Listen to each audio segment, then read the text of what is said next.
मला वाटतं की भारत देशाचे पंतप्रधान नरेंद्रजी मोदी यांच्या नेतृत्वामध्ये आपण 5 ट्रिलियन इकॉनॉमी करायचं ठरवलं तर 4 ट्रिलियन इकॉनॉमी ऑलरेडी क्रॉस केली आहे.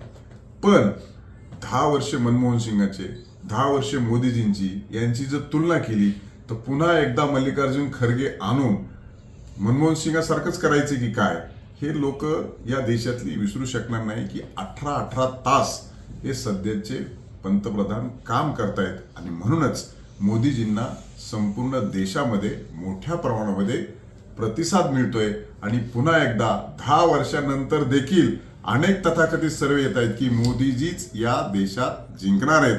त्यामुळं इंडिया आघाडीचा पंतप्रधान पदाचा उमेदवार ठरत नाही, पण पंतप्रधानाचा उमेदवार ठरवण्यासाठी हा चालवलेला अट्टाहास आहे. त्यामुळे तिथे सुद्धा मोदीजींचीच त्यांना उपयोग करून घ्यावा लागतंय की पुढचा कोण उमेदवार ठरणार. पण मला वाटतं की इंडिया आघाडी जी झाली की त्यांच्यामध्ये एकमत होईल अशी अजिबात शक्यता नाही. आणि झाली तरी आम्हाला त्याची चिंता नाही.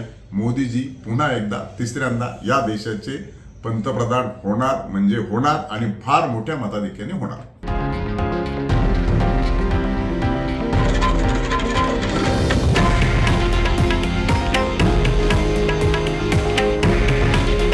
हे आहे देशातील नंबर 1 न्यूज नेटवर्क आणि आपण पाहत आहात TV9 मराठी.